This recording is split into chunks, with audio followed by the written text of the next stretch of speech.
Selamat sore teman-teman. Sore.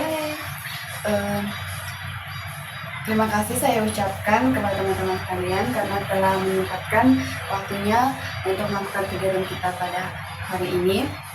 Sebelum kita melaksanakan kegiatan kita, alangkah baiknya kita berdoa terlebih dahulu. Saya ingin salah satu dari teman sekalian memimpin doa kita. Mari kita berdoa menurut agama dan kepercayaan kita masing-masing. Kita berdoa. Amin. Berdoa selesai. Oke, di sini kita akan melakukan kegiatan konseling kelompok atau biasa disebut dengan KKP, yang dimana ini adalah bentuk layanan yang membantu kita memecahkan masalah pribadi anggota kelompok dengan memanfaatkan dinamika kelompok. Jadi saya ingin teman-teman sekalian menyampaikan masalah-masalah apa yang terjadi terhadap korban bencana.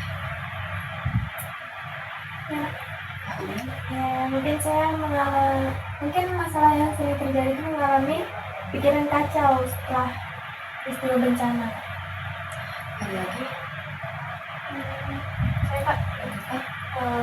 Masalah mungkin yang terjadi itu saya sering merasa sulit untuk berpikir jernih, pikiran saya melompat-lompat dan kadang juga saya merasa terbebani oleh pemikiran yang negatif. Lagi? Mungkin sulit kehilangan minat dan motivasi setelah bencana. Dari 3 permasalahan ini, pikiran kacau dan mungkin Kak Gita juga hampir sama dengan permasalahan dari Kak Amel dengan sering merasa sulit untuk berpikir jernih, ya Kak, dan kehilangan minat dan motivasi. Kira-kira yang mana dulu nih yang bakal kita bahas? Sepertinya masalah yang pikiran kacau. Ya, pikiran kacau. Kita sepakat dengan pikiran kacau yang kita bahas. Mungkin di lain pertemuan kita akan membahas permasalahan yang belum kita bahas hari ini. Jadi dari permasalahan pikiran kacau ini, kira-kira kita kita bisa memberi solusi seperti apa dengan masalah ini? Amin. Mungkin dengan memberikan latihan relaksasi atau pernapasan, dengan ajak korban itu melakukan teknik pernapasan dalam latihan relaksasi sederhana untuk menenangkan sistem saraf korban dan meredakan pikiran yang bergejolak sehabis terkena bencana. Terima kasih kepada Kak Amel. Ada lagi? Kak Gita. Mungkin saya mengasih solusi memberikan ruang untuk bercerita, yang dimana kita menciptakan lingkungan yang aman dan juga nyaman bagi korban yang menceritakan perasaannya tanpa melakukan penghakiman, tanpa menghakimi dia, membiarkan mereka meluapkan isi pikiran biar sangat membantu. Ada mungkin fokus pada momen saat ini, ajak korban untuk melakukan aktivitas yang berfokus pada indera seperti berjalan-jalan di alam dan mendengarkan musik atau seni. Oke, baik. Berarti dapat disimpulkan solusi-solusi dari kakak seperti fokus pada momen dengan si korban, terus latihan relaksasi dan pernapasan yang seperti kata Kak Amel, dan pemberian ruang untuk bercerita seperti kata kita.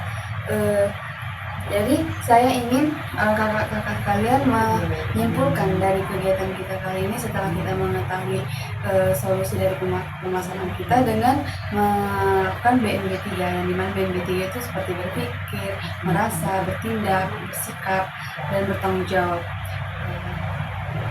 Siapa kira-kira yang ingin menyimpulkan kegiatan kita kali ini? Dari Kak Amel dulu. Mungkin saya menyadari bahwa pikiran yang kacau pada korban bencana itu respon alami terhadap trauma yang ia alami kan, dan penanganannya itu memerlukan pendekatan yang tenang, terstruktur, dan penuh empati kepada korban.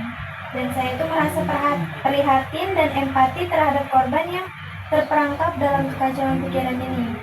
Dan saya juga merasakan dorongan untuk menjadi jangkar yang stabil bagi mereka di tengah badai pikiran. Terima kasih kepada Kak Amel. Apakah ada lagi yang ingin menambahi? Cukup, Kak.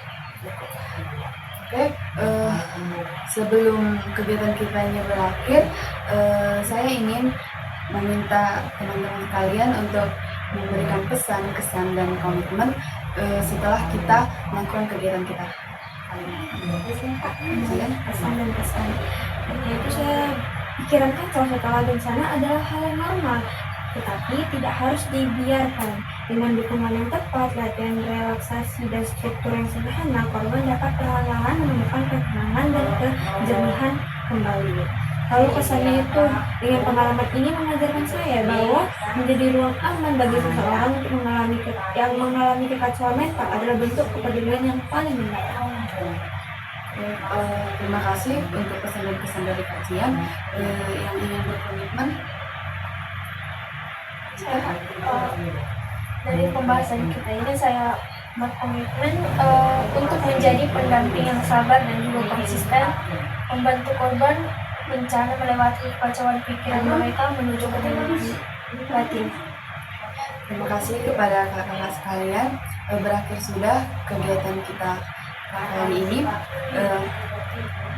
Untuk mengakhirinya, marilah kita berdoa menyatakan kuasa kita masing-masing.